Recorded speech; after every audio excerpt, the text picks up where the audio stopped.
Friends, welcome to my channel. तो दोस्तों, आज के इस वीडियो लेसन में हम लोग अपने जेईई क्रैश कोर्स का डे नंबर 9 है दोस्तों। और आज हम लोग कवर करेंगे अपने पीपीबी यानी principles and practices of banking का यूनिट नंबर 12, जो कि बेस्ड है बैंकर कस्टमर रिलेशनशिप।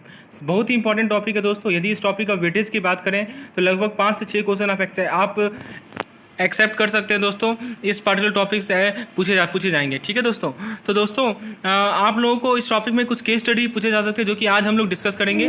तो अंतिम तक बने रहें। जितने भी इंपॉर्टेंट क्वेश्चंस हैं वो मैं आपके साथ डिस्कस करूंगा।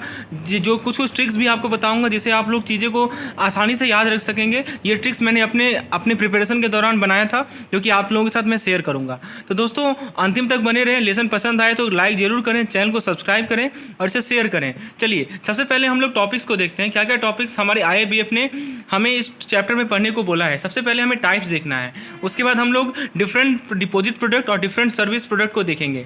उसके बाद दोस्तों, हम लोग कस्टमर और इन्वेस्टर को जो सर्विसेज है उसके बारे में पढ़ेंगे। आइए शुरुआत करते हैं अपने पहले टॉपिक से। पहला टॉपिक है हमारा requirement to be called as a bank. तो बैंक का जो प्रिंसिपल फंक्शन है वो है क्या, कि जो लोग हैं, जो पब्लिक है, उनसे डिपॉजिट को एक्सेप्ट करना। किस पर्पज से? दो पर्पज है। एक है इन्वेस्टमेंट और दूसरा है लैंडिंग। अब देखिए, इस प्रिंसिपल के अलावा, इस फंक्शन के अलावा बैंक को सेक्शन 6 बैंकिंग रेगुलेशन एक्ट 1949 के अंतर्गत कुछ और ट्रांजैक्शन करने के लिए भी कहा गया है। और वो कौन कौन सा फंक्शन है?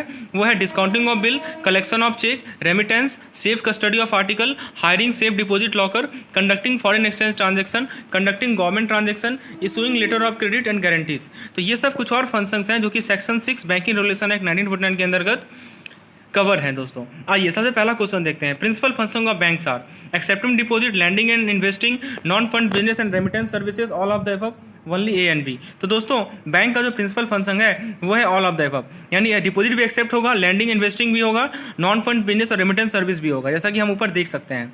चलिए, अब हम लोग बैंक कस्टमर रिलेशनशिप को समझते हैं। सबसे पहला है डेटर क्रेडिटर। ध्यान दीजिएगा दोस्तों, सबसे पहला वर्ड जो रहेगा वो बैंक के लिए रहेगा। अभी से जो भी मैं एग्जांपल बताऊंगा, सबसे पहला वर्ड बैंक के लिए है। एग्जांपल के तौर पर आप देख सकते हैं डेटर क्रेडिटर। तो डेटर है बैंक के लिए, क्रेडिटर है कस्टमर के लिए।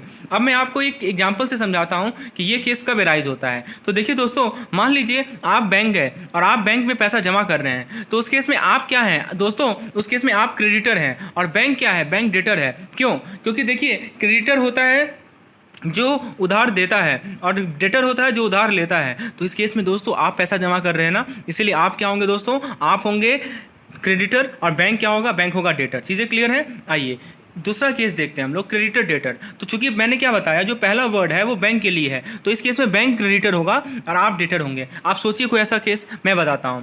आप मान लीजिए बैंक गए और बैंक से आप पैसा विड्रॉ कर रहे हैं, पैसा निकाल रहे हैं। आप बताइए, अब उस केस में बैंक क्रेडिटर है और आप डेटर हैं। चीजें क्लियर हो रही होंगी। चलिए आगे बढ़ते हैं। तीसरा जो रिलेशनशिप है वो है बैंक एज ए ट्रस्टी। अब देखिए, ट्रस्टी का मीनिंग समझते हैं। मान लीजिए आप अपने आप को कस्टमर की तरह समझिए, ठीक है? आप अपने आप को कस्टमर की तरह समझिए। तो ये चैप्टर बहुत ही आसान है। आप मान लीजिए आपके पास कुछ वैल्यूएबल्स हैं, कुछ गोल्ड्स हैं, कुछ ज्वेलरीज हैं, उसे आप क्या कर रहे हैं कि, या कुछ सिक्योरिटीज हैं, उसे आप बैंक के पास रख रहे हैं दोस्तों। क्यों ऐसा रख रहे हैं? ताकि सेफ कीपिंग के लिए। या मान लीजिए आप कुछ certain amount of money deposit कर रहे हैं किसी पर्पज के लिए। तो देखिए दोस्तों, इस केस में बैंकर जो होगा वो बेली की तरह काम करेगा और वो ट्रस्टी भी होता है। तो एक केस आपको समझ में आ गया कि जब आप किसी वैल्यूएबल इंस्ट्रूमेंट को बैंक के साथ रख रहे हैं दोस्तों, तो सेफ कीपिंग पर्पज से, तो उस केस में बैंक किस तरह काम करता है? ट्रस्टी की तरह काम करता है। चलिए, ये भी क्लियर हो गया। अब जरा हम लोग नेक्स्ट रिलेशनशिप की बात करते हैं, वो है बेली बेलर रिलेशनशिप। तो देखिए दोस्तों, जैसा कि मैं पहले ही बता रहा हूं, पहला अक्षर बैंक के लिए, पहला अक्षर यानी पहला वर्ड जो है वो बैंक के लिए और दूसरा वर्ड है हमारे कस्टमर के लिए। तो इस केस में बैंक बेली की तरह काम करेगा और कस्टमर बेलर की तरह काम करेगा। चलिए, तो दोस्तों एग्जाम्पल के तौर पर, जब भी कस्टमर जो है कुछ वैल्यूएबल्स को डिपॉजिट करता है, जैसे कि बॉन्ड्स हुआ, वैल्यूएबल्स हुआ, कुछ बॉन्ड्स हुआ, सिक्योरिटीज हुआ, या other document with the bank, ठीक है? देखिए क्या क्या आता है, समझिए बात को। वैल्यूएबल, बॉन्ड, सिक्योरिटी या अदर डॉक्यूमेंट, ठीक है? क्यों डिपॉजिट करता है? For safe custody. तो बैंक जो है ट्रस्टी तो होता ही, अभी हम लोगों ने देखा था। ट्रस्टी के अलावा वो बेली की तरह भी काम करता है। और कस्टमर क्या कहता है दोस्तों? कस्टमर किस तरह का रहता है? बेलर। तो एक मैं ट्रिक बताता हूं आप लोगों को, जिससे आप लोग इन चीज़ों को और ई वाला कंसेप्ट है, ध्यान से सुनिएगा दोस्तों, ये चीज़ मैं आप लोगों को आगे बताता हूं। इसके बाद एजेंट प्रिंसिपल रिलेशनशिप। देखिए एजेंट प्रिंसिपल रिलेशनशिप में बैंक किस तरह काम करेगा, एजेंट की तरह काम करेगा, और कस्टमर क्या होगा, प्रिंसिपल होगा। अब देखिए इसका मैं एग्जांपल बताता हूं। आप लोग रेमिटेंस के बारे में जानते होंगे, कलेक्शन ऑफ चेक के बारे में जानते होंगे, बिल के बारे में जानते होंगे दोस्तों। तो यदि बैंक ये सब एक्टिविटीज कर रही है, किसके बिहाफ में, कस्टमर के बिहाफ में, तो देखिए होता क्या है, इट फर्दर अंडरटेक्स टू पे regularly electric bill, telephonic bill, insurance premium, club fee. In all such cases bank like an agent. तो इन सभी केस में, ठीक है, बैंक किस तरह काम कर रहा है, एजेंट की तरह काम कर रहा है। और दोस्तों यदि कोई एजेंट है तो उसका कोई प्रिंसिपल तो होगा। यहाँ प्रिंसिपल कौन है, तो प्रिंसिपल है हमारा कस्टमर, ठीक है। तो दोस्तों इस केस में आप देख सकते हैं, चाहे हमारा कलेक्शन ऑफ चेक हो, बिल्स हो, ठीक है, रेमिटेंस हो, इन सभी के सभी केस में बैंक एजेंट की तरह काम कर रहा है, और प्रिंसिपल कौन है, तो कस्टमर है। चलिए बने रहिएगा हमारे साथ, मैं आप लोगों को ट्रिक भी बताने वाला हूं, जिससे आपका रटने का जरूरत ही नहीं पड़ेगा, तुरंत से तुरंत आप आंसर जवाब दीजिएगा। तो बहुत ही मजेदार होने वाला है ये पार्टिकुलर सेशन। चलिए शुरुआत करते हैं। अब हमारा जो नेक्स्ट रिलेशनशिप है वो है लेसर और लेसी का। तो बैंक लेसर की तरह काम कर रहा है और कस्टमर लेसी की तरह काम कर रहा है। देखिए इस केस में क्या हो रहा है दोस्तों, बैंक जो है deposit, safe deposit locker provide कर रहा है किसे, कस्टमर को, जो कि उसे लीज बेसिस पे हायर कर रहे हैं, who hire them on lease basis. तो देखिए दोस्तों इस केस में जो है लेसर लेसी का, अब मैं आपको ट्रिक बताता हूं। जो भी सर्विस प्रोवाइड करेगा उसके साथ अर्र लगेगा। मैं फिर से रिपीट कर रहा हूं, जो भी सर्विस प्रोवाइड करेगा उसके साथ अर्र लगेगा, और जो सर्विस लेगा उसके साथ डबल ई लगेगा। चीजें क्लियर है। अब मैं आपको एप्लीकेशन बताता हूं। आप इस केस को देखिए, लेसर और लेसी वाले को बताइए, लेसर और लेसी किससे रिलेटेड है, तो सेफ कस्टडी ऑफ आर्टिकल से रिलेटेड है, लॉकर से रिलेटेड है, समझ रहे हैं, एल से लॉकर, एल से लेसर, एल से लेसी, ऐसे भी रिलेट कर सकते हैं आप। अब बताइए लेसर लेसी लॉकर से रिलेटेड है, ये तो चीज क्लियर है। अब दोस्तों दिमाग में ये प्रश्न उठता है कि लेसर बैंक होगा या लेसी बैंक होगा। अब मैं ट्रिक क्या बताया आपको कि जो एक्टिविटी, जो आपको सर्विस प्रोवाइड कर रहा है, इस केस में बताइए लॉकर कौन दे रहा है, लॉकर कौन प्रोवाइड कर रहा है आपको, बैंक ही तो प्रोवाइड कर रही है। इसलिए जो सर्विस प्रोवाइड करेगा उसके साथ अर्र लगेगा, इसलिए बैंक के साथ लेसर होगा। चीजें क्लियर हो रही हैं आपको। चलिए अब जरा बात करते हैं हम लोग कस्टमर के बारे में। तो कस्टमर तो सर्विस ले रहा है ना, कौन सा सर्विस ले रहा है, तो वो लॉकर में रखने का फैसिलिटी ले रहा है, इसलिए कस्टमर जो है हमारा लेसी होगा। चलिए ऊपर वाला केस देखते हैं दोस्तों, बेलर और बेली वाला। अब बताइए बेलर और बेली में सर्विस में इस केस में बताइए कौन डिपॉजिट कर रहा है दोस्तों। इस केस में आप देख सकते हैं कि ये डिपॉजिट, देखिए जो आदमी दे रहा है, लॉकर कौन दिया, लॉकर बैंक ने दिया ना, इसीलिए अर्र लगा बैंक के साथ, ठीक है। इस केस में कौन दे रहा है, कस्टमर दे रहा है। क्या दे रहा है, कुछ वैल्यूएबल या सिक्योरिटीज दे रहा है बैंक के लिए, इसीलिए कस्टमर इस केस में क्या हो जाएगा दोस्तों, कस्टमर के साथ अर्र लग जाएगा, इसीलिए कस्टमर बिलर हो जाएगा और बैंक हो जाएगा बेली। आप ये दोनों तो क्लियर ही होगा केस। अब हम लोग इसका ये जो ट्रिक आपके साथ मैंने शेयर किया है उसको अप्लाई करते हैं अपने नेक्स्ट एग्जाम्पल में। देखिए इंडेमनीफायर एंड इंडेमनीफाइड। तो देखिए आयर लगा है दोस्तों, इंडेमनिटी तो आपको पता होगा ना दोस्तों, ठीक है। तो इंडेमनिटी आप लोगों ने पढ़ा होगा। तो इंडेमनिटी एक बेसिकली कागज होता है, जैसे कोई आपका एफडी गुम हो गया, इसके बारे में हम लोग डिटेल आगे पढ़ेंगे।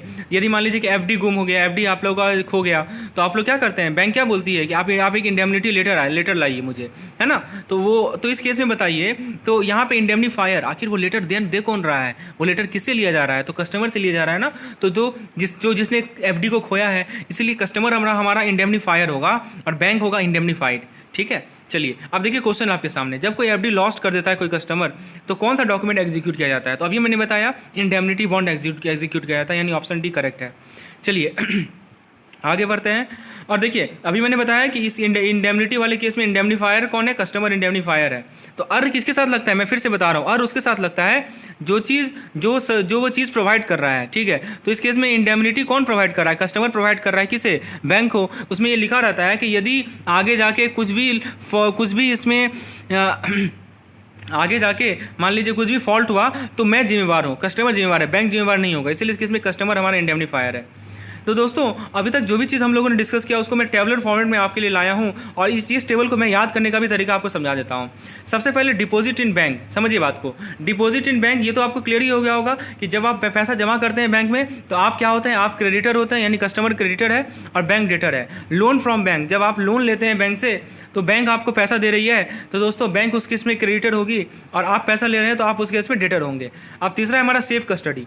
दोस्तों सेफ कस्टडी कौन प्रोवाइड करता है बताइए, सेफ कस्टडी कस्टडी बस एक ध्यान रखिएगा, सेफ कस्टडी एक एक्सेप्शनल केस है जो कि होना चाहिए था मेरे लॉजिक के अनुसार क्या, कस्टमर होना चाहिए था बेली और बैंक होना चाहिए बेलर, इसे आप एक्सेप्शनल केस मान के याद रखिए। सेफ कस्टडी हमारा एक्सेप्शनल केस है जिसमें बैंक जो है वो है बेली और कस्टमर जो है वो है बेलर। लॉकर कौन प्रोवाइड करता है बताइए, लॉकर बैंक प्रोवाइड करती है ना, और मैंने क्या बताया, जो चीज़ सर्विस प्रोवाइड करता है उसके बाद अर्थ लगता है, इसलिए लॉकर के केस में बैंक लेसर हो जाएगा और कस्टमर लेसी हो जाएगा। कलेक्शन ऑफ चेक, देखिए आप सब चीज़ में आप कंसेप्ट को लगा सकते हैं, ट्रिक को लगा सकते हैं। कलेक्शन ऑफ चेक में बताया था कि इस केस में बैंक एजेंट होती है और कस्टमर प्रिंसिपल होता है। परचेज ऑफ ड्राफ्ट, तो परचेज ऑफ ड्राफ्ट में बैंक होती है डेटर और कस्टमर होता है क्रेडिटर, क्योंकि कस्टमर के बिहाफ में बैंक क्या करती है, ड्राफ्ट को बनाती है, तो बैंक डेटर के रूप में काम करेगा और कस्टमर क्रेडिटर के रूप में काम करेगा। पेई ऑफ ड्राफ्ट, तो उस केस में बैंक ट्रस्टी के रूप में और कस्टमर बेनिफिशियरी के रूप में, ठीक है। प्लेज, अब देखिए प्लेज में होता है पॉनर और पॉनी, अब बताइए पॉनर कौन होगा, तो प्लेज समझते हैं ना, प्लेज होता क्या है बताइए बेसिकली प्लेज, मॉर्टगेज, उसे हाइपोथिकेशन, ये सभी के सभी चीज़ बेसिकली सिक्योरिटीज होते हैं, ठीक है। तो दोस्तों आप देख सकते हैं कि प्लेज के केस में एक होता है प्लेजी और एक होता है प्लेजर, ठीक है। तो प्लेजर कौन है, तो कस्टमर कौन प्रोवाइड, देखिए चीज़ जो प्लेज जो रखता है, जो गिरवी रखता है, गिरवी सिंपल सी भाषा में कहें तो गिरवी कौन रखता है, कस्टमर रखता है ना, इसलिए अभी मैंने क्या बताया, जो चीज़ जो रख रहा है उसके साथ अर्थ लगेगा, इसलिए कस्टमर के साथ लगा है प्लेजर, हाँ, और कहाँ रख रहा है तो बैंक में रख रहा है, इसलिए बैंक क्या है हमारा प्लेजी, और पॉनर और पॉनी उसके अपोजिट है। मॉर्टगेज, तो बताइए मॉर्टगेज भी एक तरह का क्या है आपका, मॉर्टगेज भी तो एक तरह का गिरवी ही तो है जो कि आप बैंक में रखते हैं, एक इमूवेबल एसेट के साथ होता है, एक मूवेबल एसेट के साथ होता है, ये सब हम लोग आगे डिस्कस करेंगे अपने LRAV में, अभी फिलहाल हम लोग अपना कंसेप्ट समझ रहे हैं। बताइए कौन मॉर्टगेजर होगा, कौन मॉर्टगेजी होगा, अभी मैंने क्या बताया, जो वो चीज़ प्रोवाइड करवा रहा है, तो क्या प्रोवाइड करा रहा है, यहाँ कस्टमर अपना कुछ गिरवी रख रहा है बैंक के साथ, तो दोस्तों तो कस्टमर रख रहा है ना, इसलिए कस्टमर के साथ अर्थ लगेगा और बैंक के साथ ई लगेगा, और इसीलिए मॉर्टगेजर हो जाएगा कस्टमर हमारा और मॉर्टगेजी हो जाएगा बैंक हमारा। चीज़ें क्लियर हो रही हैं आपको। स्टैंडिंग इंस्ट्रक्शन, तो स्टैंडिंग इंस्ट्रक्शन में बैंक एजेंट की तरह काम करेगी और कस्टमर हमारा प्रिंसिपल होगा, ठीक है। उसके बाद दोस्तों हाइपोथिकेशन, फिर से वही बात, हाइपोथिकेशन एक तरह का गिरवी ही है, तो हमारा कस्टमर हाइपोथिकेटर होगा और बैंक हमारी हाइपोथिकेटी होगा, तो हाइपोथिकेटी होगी, ठीक है, क्लियर है। आर्टिकल लेट बाय मिस्टेक, तो कोई मान लीजिए मिस्टेक से गलती से आर्टिकल रह गया बैंक में, तो बैंक ट्रस्टी है और कस्टमर बेनिफिशियरी होगा, ठीक है। मनी को डिपॉजिट किया गया लेकिन कोई इंस्ट्रक्शन नहीं दिया गया डिस्पोजल के लिए, तो बैंक ट्रस्टी है, कस्टमर बेनिफिशियरी होगा। तो दोस्तों इस चार्ट को आप लोग समझ चुके होंगे, चीजें आपको क्लियर हो गई होंगी। मैं फिर से आपको ट्रिक बता रहा हूँ, और उसके साथ लगेगा जो वो चीज़ जो वो सर्विस दे रहा है, जैसे कभी कस्टमर सर्विस देता है, कभी बैंक सर्विस दे रही है, ठीक है, और ई के साथ लगेगा जो ले रहा है। दोस्तों चीज़ें क्लियर हैं। अब हम लोग क्वेश्चन पे आते हैं। क्वेश्चन में पूछा गया है जब बैंक और आरबीआई का क्या रिलेशनशिप है, जब बैंक जो है करेंसी चेस्ट को होल्ड कर रहा है, creditor, debtor, lessor, lessee, agent, principal, trustee and beneficiary. तो दोस्तों इस केस में एजेंट और प्रिंसिपल का रिलेशनशिप है। नेक्स्ट क्वेश्चन है सेफ कस्टडी ऑफ आर्टिकल, तो सेफ कस्टडी ऑफ आर्टिकल में बैंक और कस्टमर के बीच में कैसा रिलेशनशिप होता है, तो अभी हम लोगों ने देखा है बेलर और बेली वाला, ठीक है। तो कौन बेलर होता है, कौन बेली होता है, आप बताइए तो दोस्तों कस्टमर बेलर होता है और बैंक हमारा क्या होती है, बेली होती है, आप देख सकते हैं यहाँ पे, ठीक है। बैंक बेली है और कस्टमर बेलर है। क्यों ऐसा होगा बताइए, सेफ कस्टडी में आखिर बताइए, अभी मैंने क्या बताया आपको, सेफ कस्टडी ऑफ आर्टिकल दे कौन रहा है, बैंक दे रही है क्या आर्टिकल, बिल्कुल नहीं। मैंने क्या बताया, जो चीज़ दे रहा है, जो चीज़ देता है उसके साथ अर्थ लगता है, कस्टमर अपना आर्टिकल दे रहा है, ये जस्ट एक ट्रिक है याद रखने का, समझ रहे हैं बात को, इसलिए जिसके साथ कस्टमर के साथ क्या लगेगा, बेलर लगेगा। So customer is bailor in this case, okay. So now let's move to the next question. The next question is the bank customer relationship come in to end. अब देखिए बैंक कस्टमर रिलेशनशिप कब खत्म हो जाएगा, तो पहला option है, मान लीजिए कि डिपोजिटर का डेथ हो गया, इंसॉल्वेंसी हो गया या लुनेसी हो गया, लुनेसी मतलब पागलपन होता है, कोई मान लीजिए क्रिमिनल ऑफेंस हो गया, अरेस्ट हो गया डिपोजिटर, या इम्प्रिजनमेंट हो गया, उस केस में माइग्रेशन हो गया foreign country for permanent settlement, और लास्ट है withdrawal of the entire balance of the customer. तो दोस्तों पहला ऑप्शन में डेथ हो जाए, इंसॉल्वेंसी हो जाए, लुनेसी हो जाए, तो उस केस में बैंक कस्टमर रिलेशनशिप क्या हो जाएगी, खत्म हो जाएगी। नेक्स्ट क्वेश्चन है, आपके ब्रांच के पास एक लीज्ड लॉकर है, तो उस केस में लॉकर होल्डर और बैंक केस में उसमें क्या रिलेशनशिप होगा, तो दोस्तों लॉकर केस में बताया था लेसर और लेसी होता है। कौन लेसर होता है बताइए, बैंक लेसर होता है, और कस्टमर क्या होती है, लेसी होती है, ठीक है। तो लॉकर होल्डर लेसी होगा, ठीक है दोस्तों, तो बी हमारा करेक्ट आंसर है। तो and the bank lessee and locker holder, okay. तो आप देखिए एक और क्वेश्चन है, एक क्रेडिट वाउचर है ₹44,444 का, जो कि तरुण के लिए था फेवर, उसको रॉन्गली पोस्ट किया कर दिया गया वरुण बोसी पे बैंक के द्वारा, तो उस केस में वरुण बोसी के साथ क्या रिलेशनशिप है बैंक का, तो दोस्तों ये हो जाएगा हमारा क्रेडिटर एंड डेटर का, सिंपल सी बात है, क्रेडिटर डेटर का रिलेशनशिप होगा। मिस्टर नन्हे के पास बैंक अकाउंट है और 20 लाख उसमें पैसा जमा है। Subsequently he was arrested on charge of fraud के चार्ज में वो अरेस्ट हो गए। पुलिस ने बैंक को इन्फॉर्म किया कि विड्रॉ नहीं करो उसके अकाउंट से, 2 दिन के बाद बैंक ने एक चेक रिसीव किया 15,000 का, जो कि नन्हे के क्रेडिटर के बारे में था, क्रेडिटर के फेवर में था। तो बैंक क्या करेगी? तो पुलिस ने इन्फॉर्म कर चुका है कि विड्रॉल नहीं चाहिए उसके अकाउंट से। तो ऑब्वियस सी बात है, बैंक क्या करेगी? ऑन चेक को ऑनर करेगी। बैंक चेक को ऑनर करेगी दोस्तों। Account holder X draws a cheque of 5,000 favouring Rajesh. Rajesh एक माइनर है, 13 साल का, ठीक है, या बियरर। तो दोस्तों राजेश ने क्या किया? उस चेक को पीछे साइन करके प्रेजेंट किया। तो बैंक क्या करेगा उस केस में? तो सेक्शन 26 NI एक्ट 1981 कहता है कि माइनर को पेमेंट नहीं दिया सकता है। तो ऑप्शन ई करेक्ट है, ठीक है। सॉरी, हमारा करेक्ट आंसर है राजेश को पे करो, कोई रिस्पॉन्सिबिलिटी नहीं है दोस्तों। There is no responsibility, either वो माइनर हो या मेजर हो, that doesn't matter, you have to pay it. Okay, so pay to Rajesh without any responsibility of the bank. अब दोस्तों नेक्स्ट क्वेश्चन है, ये तो हम लोगों ने देख ही लिया। अब नो योर कस्टमर, जो हमारा नेक्स्ट टॉपिक है वो नो योर कस्टमर। तो देखिए दोस्तों, हम लोग चीज़ों को क्लियर करते चल रहे हैं। अब हम लोग नो योर कस्टमर को देखते हैं। तो कस्टमर को कैसे डिफाइन किया गया है वो देखिए। एक ऐसा पर्सन, एक ऐसा एंटिटी जो कि अकाउंट को मेंटेन करता है और बैंक के साथ बिजनेस रिलेशनशिप होता है, जिसके बिहाफ में अकाउंट को मेंटेन किया जाए, और ट्रांजेक्शन का जो बेनिफिशियरी होगा, ठीक है, उसे हम लोग कस्टमर कहते हैं। आपके सामने क्वेश्चन है, which of the following does not meet the requirement of definition of a customer of a bank? A person regularly visiting the bank, a person regularly getting bank draft issued, a person regularly not लिखा हुआ है दोस्तों, does meet, ठीक है। A person regularly getting the bank draft in cash, a person maintaining a loan account, a person functioning as agent for the person maintaining a doctor. तो दोस्तों इसका correct answer है person maintaining a loan account. अब देखिए, customer और इनमें से कौन सा रिलेशनशिप कस्टमर और बैंक के बीच सही है? Safe deposit of article, bailor and bailee. तो दोस्तों सेफ डिपॉजिट ऑफ आर्टिकल में क्या था बताइए? बेलर एंड बेली था। कलेक्शन ऑफ चेक में एजेंट प्रिंसिपल था। डिपॉजिट में डेटर क्रेडिटर था। मॉर्गेज में मॉर्गेजी मॉर्गेज था। तो दोस्तों कौन सा मैच कर रहा है? तो ऑप्शन नहीं मैच कर रहा है, ठीक है। चलिए, डिफरेंट डिपॉजिट प्रोडक्ट और सर्विसेज, जो हमारा नेक्स्ट टॉपिक है। अब देखिए दोस्तों, जब मान लीजिए कि जब बैंकर एक ओवरड्राफ्ट देता है किसी करंट अकाउंट में, आप लोग करते होंगे अपने किसी करंट अकाउंट को ओवरड्राफ्ट प्रोवाइड करते होंगे, तो उस केस में बैंकर और कस्टमर में क्या रिलेशनशिप होगा बताइए? तो बैंक उस केस में क्रेडिटर होना चाहिए, ठीक है। तो हमारा ऑप्शन डी करेक्ट आंसर होगा, क्रेडिटर एंड डेटर। अब दोस्तों जरा सेविंग एंड डिपॉजिट के बारे में बात करते हैं। सेविंग डिपॉजिट क्यों लाया गया? ताकि ये एक हैबिट हो सेविंग करने का। ये इंडिविजुअल या ट्रस्ट ओपन कर सकती है, ट्रस्ट भी ओपन करती है दोस्तों। और इस केस में इंटरेस्ट जो है वो उस रेट पे किया जाएगा जो कि RBI डिसाइड करेगी। अभी के समय में, अभी तो आप जान ही रहे होंगे कम है ये, ठीक है। तो दोस्तों और याद रखिएगा कि मिनिमम बैलेंस जो है वो between 10th and the last day of the month, ठीक है, ऑन द मिनिमम बैलेंस। तो देखिए दोस्तों, मिनिमम बैलेंस कब से कब तक का लिया जाता है? 10वां दिन और महीने का अंतिम दिन, उसके बीच में जो मिनिमम बैलेंस रहा उसका 3.5% होता है। समझ में आ रहा है कैसे इंटरेस्ट रेट मिलता है आपको? समझ रहे हैं? तो जो भी मिनिमम बैलेंस रहा आपके खाते में 10 तारीख से 30 तारीख तक के बीच में, उसका 3.5% आपको सेविंग अकाउंट पे इंटरेस्ट मिलता है।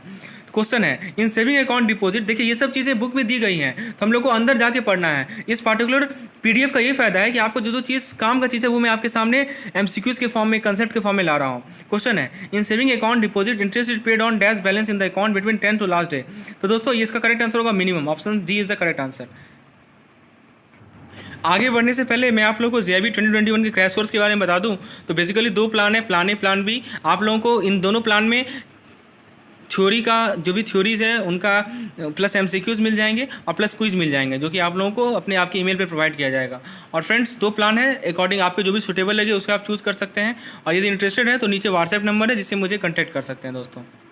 जहाँ तक बात है करंट डिपॉजिट की, तो करंट डिपॉजिट क्यों ओपन किया जाता है? ताकि जो ट्रांजैक्शन है बिजनेस ट्रांजैक्शन है, ट्रेड का, और दोस्तों उसमें कोई इंटरेस्ट तो मिलता नहीं है बताइए, लेकिन उसके कंट्री में क्या करती है, बैंक चार्जेस लेवी करती है कि अकाउंट को मेंटेन करने के लिए पर पेज फी। आप लोगों को लेजर के बारे में पता होगा, लेजर फोलियो चार्जेस जो कि बैंक काटती है, मिनिमम बैलेंस फी, डेबिट चार्जेस, पर चेक लीफ डेबिट चार्जेस, ये सब चार्ज करता है करंट अकाउंट से। तो क्वेश्चन है, current account deposit are not entitled to. तो दोस्तों interest correct option, option number D.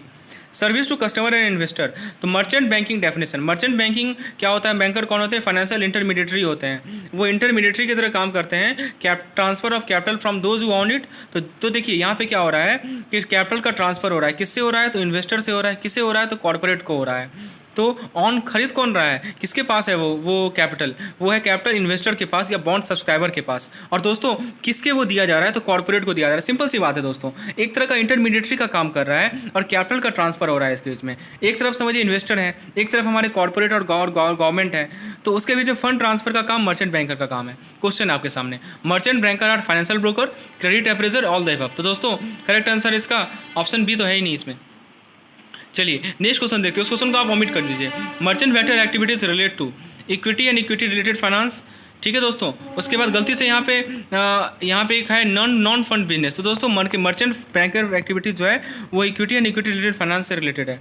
और treasury transaction with customer is known as, यदि किसी कस्टमर के साथ ट्रेजरी ट्रांजेक्शन हो रहा है तो उसे क्या कहेंगे, तो उसे हम लोग मर्चेंट बैंकिंग बिजनेस कहेंगे। तो मर्चेंट बैंक के बारे में मैंने बताया कि एक ऐसा बैंक होता है जो कि कमर्शियल लोन से डील करता है और इन्वेस्टमेंट से डील करता है।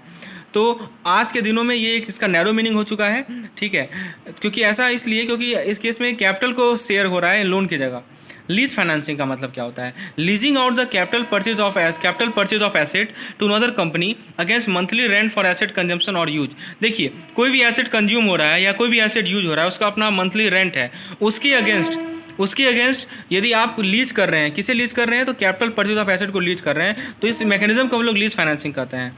तो इस केस में फाइनेंस जो है वो इंस्टीट्यूशन अरेंज करती है, ठीक है, which does not enjoy the use of asset called laser. देखिए यहाँ भी लेसर और लेसी का कंसेप्ट है। तो क्वेश्चन है in lease financing the finance is arrange by the institution which not enjoy the use of asset called. तो अभी हम लोग ने देखा इसे क्या कहते हैं, हम लोग लेसर कहते हैं। Option B is the correct. As per lease financing is the ownership of the asset with the lessee. क्या लीज फाइनेंसिंग में एसेट का ऑनरशिप लेसी के पास रहता है, तो दोस्तों गलत है। ये किसके पास रहता है, लेसर के पास रहता है। अभी हम लोग देख रहे हैं कि जो ये लीज फाइनेंसिंग है उसमें एसेट का जो ऑनरशिप होता है वो लेसर के पास होता है। चलिए अब दोस्तों एडवांटेज क्या क्या है लेसी को, ठीक है, तो use of asset without incurring the capital cost, the saving on cost benefit of capital use. Obvious सी बात है, आप एसेट को यूज कर रहे हैं बिना कैपिटल कॉस्ट को इनकर किए हुए, तो आपका कॉस्ट बेनिफिट्स पे सेविंग मिल रहा है दोस्तों। As lease rental are permitted at permitted business revenue expenses they lead to depression in profit ultimately list taxation on profit. तो ये सब कुछ एडवांटेज आपसे रिलेटेड क्वेश्चन है। अब दोस्तों डिसएडवांटेज भी है। हम लोग जरा प्लास्टिक मनी के बारे में बात करते हैं। देखिए दोस्तों, जो हमारा क्रेडिट कार्ड बिजनेस होता है उसमें बहुत सारे पार्टीज होते हैं। कौन कौन पार्टीज होते हैं, पहला है कार्ड होल्डर। इस पे पता है आप लोगों को सीआईबी में केस स्टडी पूछा जाता है क्रेडिट कार्ड पे, इसलिए ध्यान से सुनिएगा एक एक टर्म को।